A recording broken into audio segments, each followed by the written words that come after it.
5 kursi, 3 daripada Kelantan. Okay. Jadi kita ada 10%, masa itu kita bergabung dengan PAS lah. Yalah. Kita bergabung dengan PAS lah.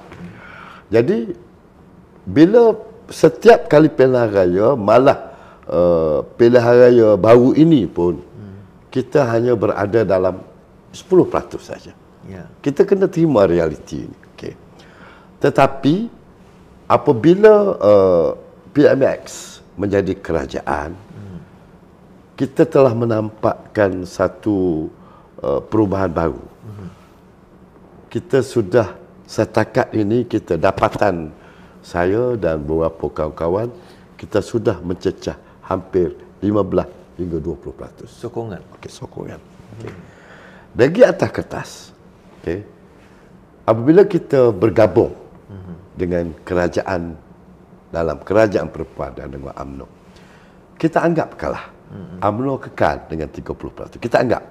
Ataupun katakanlah UMNO naik 35 atau turun ke 25. Kita kekal dengan 25. Bermakna kita sudah capture 50%. Maksudnya kita dah boleh kuasai. Kita boleh dah kuasai. Secara atas kertas. Atas kertas.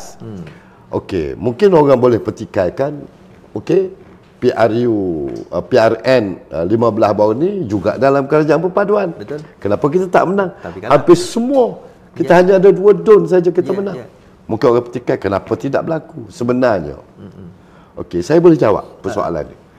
Pertama, kerjasama antara kita dengan Barisan Nasional belum cukup kukuh. Masa itu. Masih longgar. Baru kenal masa Baru kenal dan hanya kepimpinan di atas saja yang buat engagement. Di bawah masih tak kukuh. Sekarang lain.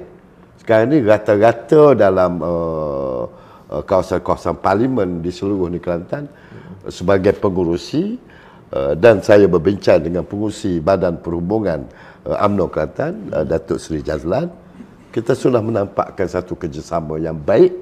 Malah kita insya-Allah tak lama lagi kita akan mula berunding tentang pembahagian kerusi, tentang kerja, gerak kerja. Begitulah kita putuskan dalam Majlis Pakatan Harapan Kelantan yang kita mesyuarat 2-3 hari lepas. Kita akan buat kerjasama. Jadi berbalik kepada... Jadi maksudnya ada kemungkinan ada kerjasama untuk menghadapi Kelantan pilihan raya ni? Pada saya, okey. Pada saya, kita suka tak suka, kalau kita nak menang, kita kena kerjasama di Kelantan. Kena kerjasama. Okey, kerana UMNO ada struktur dia. Ya. Kita ada struktur dia. Tapi UMNO juga tak bolehlah nak klaim sebagai abang besar lagi. Betul. Kerana dia ada 2 Pakatan Harapan dan 1. Ini perlunya perundingan yang lebih berhemat. Okey, untuk kita, apa tujuan kita? Kalau kita tamak, akhirnya tidak ke mana. Tak ke mana. Kalau UMNO tamak ke keadilan atau Pakatan Harapan tamak ke, tak ke mana. Betul. Maka yang penting sekarang ni objektif nak menang. Objektifnya kita nak menang. Apa tujuan kita nak menang? Ialah kita nak ada punca kuasa untuk kita membangunkan semula negeri Kelantan. Saya tak kata, saya lebih mengambil sikap orang kata lebih berhemah lah. Saya tak kata Kelantan itu tidak membangun. Saya tak kata, ada pembangunan. Tetapi Kelantan ini masih ada potensi besar lagi untuk dibangunkan. Dan saya yakin kalau dari segi sumber asli, Kelantan lebih banyak daripada Selangor. Kelantan lebih banyak daripada negeri Kedah. Apa sumber asli seperti? Banyak. Rare earth kita ada banyak. Sumber banyak lagi. Tanah masih luas. Sebab itu saya rasa okey. Dan sepadan dengan Thailand. Sepadan dengan Thailand, kita boleh capture economic Thailand bersama dengan kita. Dan kita ada pelabuhan yang kita ada potensi untuk wujudkan pelabuhan yang lebih besar kerana kita berada di selatan Thailand dan Vietnam. Dan terus kepada negara China. Sekarang tak ada? Sekarang kita tak ada. Tidak ada pelabuhan yang hanya kita bergantung pada pelabuhan di Kuantan saja. Betul. Di Kuantan saja. Jadi kalau kita tengok daripada segi ada yang claim lah katakan bahawa pilihan raya kecil di Gua Musang di yalah masa tu di Di negeri itu menunjukkan bahawa sepatutnya PAS begitu confident menang setelah mereka menang di Sungai Bakap. Tapi kalah. Bukan kalah, setakat kalah. Kalah majoriti jauh, yang besar. Jadi ada yang kata bahawa UMNO telah kembali dan menjadi abang besar. Ini bukan soalan kontroversi, tuan-tuan. Tetapi adakah itu signifikannya itu saja ataupun memang rakyat Kelantan nak berubah ataupun di kawasan itu saja? Dia ada dua perkara di sini. Okey, kita terima hakikat bahawa UMNO sedikit pulih. Kita kena terima hakikat tu. Okey. Dan kedua, rakyat mula bosan dengan apa yang berlaku di Kelantan selama ni. Ketiga ialah di negeri sendiri kita ada ahli keadilan. Kita ada lebih kurang 2,600 ahli keadilan. Dan kita mampu mobiliskan anggota keadilan di tempat negeri itu ramai 1,500. Ini yang menyumbangkan kepada kemenangan negeri.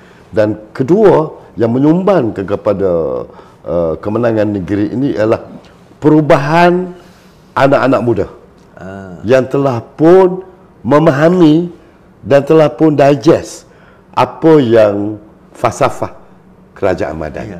So Datuk rasa bahawa anak muda sekarang ni telah mula berubah. Nampak. Telah menampakkan sebab dia dah nampak bahawa apa dasar PMX sekarang melalui kerajaan Madani. Sebelum ni tak dapat. Sebelum ni mereka masih duk tertanya-tanya. Tak tahu. Okey. Sekarang ni bila dah lebih hampir setahun lebih, dekat 2 tahun dan negeri saya rasa dekat setahun 6 bulan Madani telah pun mula diterima oleh anak-anak muda, dan itu pun anak-anak muda di luar daripada kata tak balik mengundi tu. Tak banyak balik mengundi. Jadi yang ada di lokal telah pun terima bahawa dia perlu berubah kerana untuk masa depan. Datuk, is it betul tak, dapatan Datuk lah bahawa sebenarnya even lokal sendiri pun, anak muda tu satu hal lah, even lokal muda dan tua dan sebagainya, sekarang ni mereka dah nampak bahawa Kelantan perlukan perubahan. Betul. Kerana setelah lebih 30 tahun memerintah, nampaknya PAS tidak boleh membawa Kelantan ke arah yang sepatutnya. Datuk rasa macam mana? Okey, saya lihat begitu dia 30 lebih tahun PAS memerintah Kelantan. Saya kata tadi ada pembangunan. Ada. Tetapi tidak mencukupi untuk memberi ruangan, contoh peluang pekerjaan, menambahkan sumber pendapatan, pembangunan yang lebih secara total tidak menyeluruh. Jadi kita nampak rakyat makin cerdik. Betul. Rakyat dengan melihat informasi sebagainya. Rakyat melihat takkan kita nak duduk macam ni. Takkan anak saya setiap kali lepas sekolah terpaksa keluar daripada Kelantan untuk mencari pekerjaan. Maka ada perubahan. Tinggal lagi dia mesti ada satu pilihan. Okey, kita mesti menampilkan satu pilihan, bahawa pilihan untuk memilih sama ada Parti Keadilan, Amanah atau UMNO ataupun dalam skop kerajaan perpaduan ialah satu pilihan alternatif kepada kerajaan yang sedia ada. Di sinilah pada saya kita tak boleh sekadar untuk menyatakan pilihan, tawaran pilihan, tetapi kita mesti ada komprehensif tawaran kepada mereka. Apa tawaran? Betul. Bagi saya, sebab rakyat ni dia melihat pada satu benda dia, periuk nasi dia. Ya, betul. Apa yang dia makan, apa yang dia nak makan esok hari. Semua rakyat ni perut dia kan. Perut dia. Jadi kadang-kadang yelah kita boleh bercakap tentang Islam so-called, tentang Melayu Islam. Ya, tapi satu peringkat je. Sebab baru ni tangkapan pel kuda kita kata oleh penyanyi yang kira terkenal juga di Kelantan lah. Walaupun saya bukan orang Kelantan pun saya tahu lagu tu. Kan? Bear Soba Bear. Jadi dia pun antara yang ditangkap, dan ini bukan kes terpencil kita kata. Sebab saya melalui statistik pun judi online tertinggi di Kota Baru. Di seluruh Kelantan Kota Baru paling saya tinggi. Nak kongsi maklumat. Saya nak bercerita dia. Saya nak kongsi maklumat ni. Saya tak nak ceritalah HP kuda, hak tangkap. Seumum lah kita kata. Kebetulan dalam minggu lepas saya balik ke Kelantan. dan saya duduk sebelah dengan Ketua Polis Kelantan yang baru, Datuk Yusof, dan kawan saya. Kita menceritakan bagaimana keadaan. Dia menceritakan mengenai tangkapan. Dia kata, sebenarnya di Kelantan ini soal dadah ni cukup besar. Dan menjadi agenda kepada Ketua Polis Kelantan baru ini adalah untuk membenteraskan sehabis-habisnya, kerana dia kata dia boleh juga soal jenayah kecil-kecil ini tak apalah, dia kata, tapi dadah ni dia kata merosakkan bangsa kita. Jadi dia kata dia akan perangi habis-habisan. Dan dia minta bantuanlah daripada parti-parti politik, pemimpin masyarakat, supaya bekerjasama dengan pihak polis untuk kita perangi sungguh-sungguh. Sebelum ni you mungkin tak tahu, tiba-tiba ada tangkapan pekuda, syabu, all that, apa ni, adalah saya tak kerti nak sebut dadah ni. Jadi rupa-rupanya itu besar. Di Kelantan ni operasinya cukup besar. Berjalan. Kerana orang tak ada kerja ni. Betul. Budak-budak tak ada kerja, jadi apa dia nak buat? Malam dia melepak, akhirnya inilah. Satu yang mengambil tu, satu yang menjual. Sebab bagi dia, ialah sebab dia tak ada pekerjaan, itu cara mudah. Cara mudah. Dapat duit. Dia ada pusher dia. Mencari duit lah.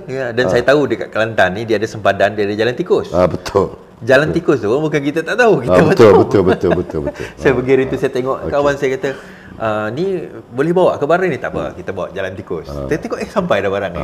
Kan? Jadi itulah antara masalah sosial ni sebenarnya, tuan-tuan. Kalau kita faham, kalau kita tak benteras awal, dia akan merosakkan bangsa kita. Dia akan merosakkan generasi kita. Dan akhirnya macam kita ceritalah, ekonomi macam mana sekalipun, kalau generasi itu tidak mampu untuk membawa ekonomi itu, akhirnya negeri kita perlu mendidik ni. Perlu mendidik rakyat, anak muda. Dan kalau kita nak mendidik, kalau let's say orang tua sendiri miskin, nak makan pun tak cukup, macam mana dia nak mendidik anak dia? Dan sebab tu pada saya soal iman tu satu perkara. Itu kita akidah kita kena ada. Tapi keduanya ialah dari segi kesejahteraan hidup. Betul. Kalau kita tak cukup makan, macam anak akan terbiar. Betul. Jadi ini yang penting pada saya, ekonomi itu harus dibangunkan sebegitu rupa supaya dia memberi peluang kepada masyarakat di situ, dan juga masyarakat generasi baru yang tak perlu lagi keluar.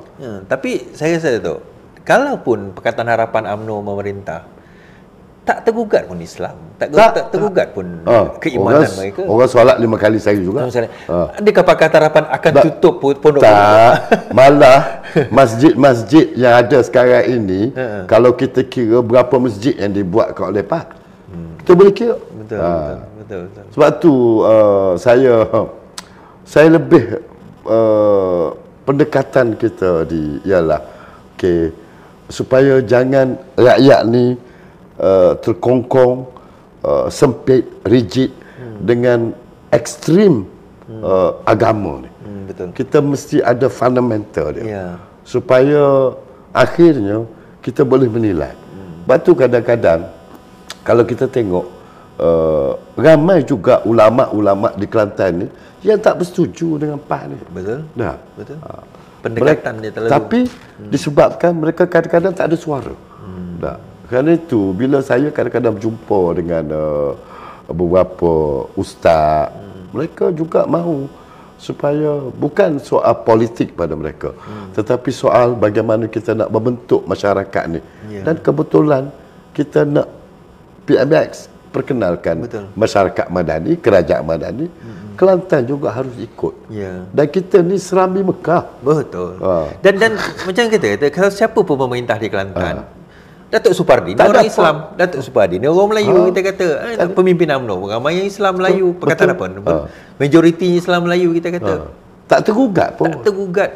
Kita kata ini polemik yang dibuat sebenarnya. Dia seolah macam kalau PAS tu Islam, kalau bukan